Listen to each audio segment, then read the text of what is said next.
Genesis 6.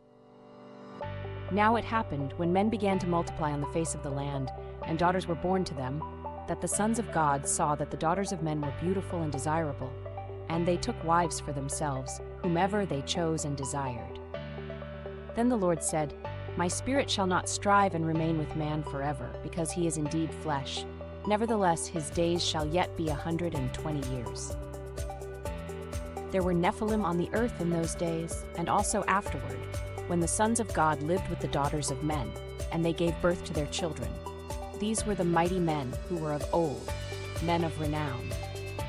The Lord saw that the wickedness of man was great on the earth, and that every imagination or intent of the thoughts of his heart were only evil continually. The Lord regretted that he had made mankind on the earth, and he was grieved in his heart. So the Lord said, I will destroy mankind whom I have created from the surface of the earth, not only man but the animals and the crawling things and the birds of the air, because it grieves me, and I regret that I have made them. But Noah found favor and grace in the eyes of the Lord.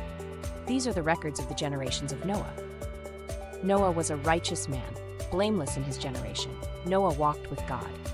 Now Noah became the father of 3 sons, Shem, Ham, and Japheth. The earth was corrupt in God's sight, and the land was filled with violence.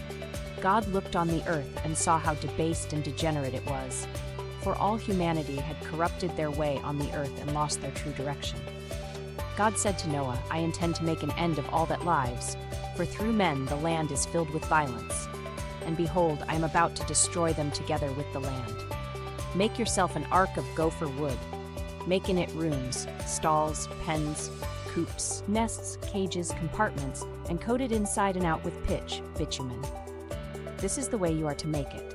The length of the ark shall be 300 cubits, its width 50 cubits, and its height 30 cubits. 450 came by 75, modifies 45.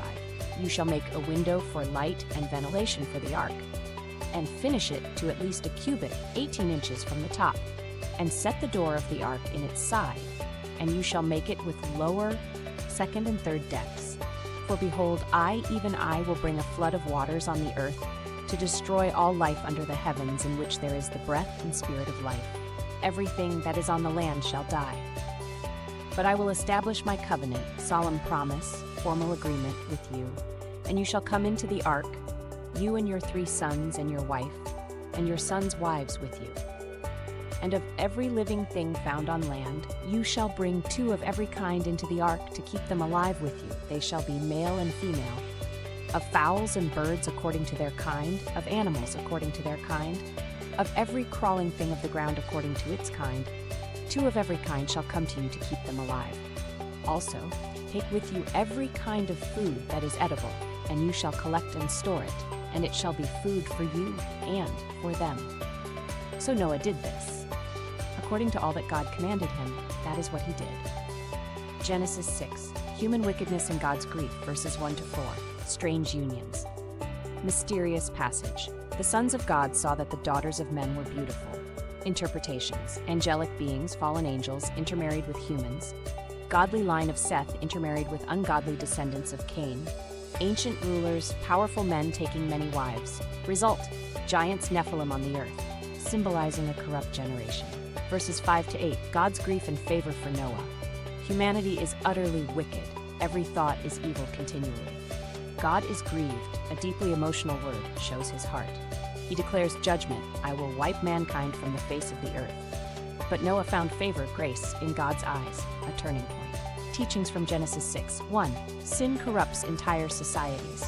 Every inclination of the thoughts of the human heart was only evil all the time. Humanity had become completely wicked. Sin affects individuals, families, cultures. 2. God is not distant, he feels. The Lord regretted that he had made human beings. God feels grief over sin, not regret like a mistake, but pain from rejection.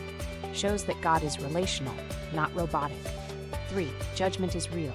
God promises a universal judgment via the flood. The seriousness of sin requires serious justice. 4. God's grace remains.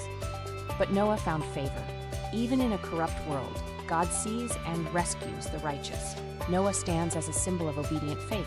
Contrast. The world of Adam versus Noah. Feature Adam's time versus Noah's time. Sin enters the world. One act of disobedience versus widespread evil and corruption. God's response. Curse, exile versus judgment through a flood. Key figure of hope. Seth, Enoch versus Noah. God's emotion, mercy, and discipline versus grief and favor.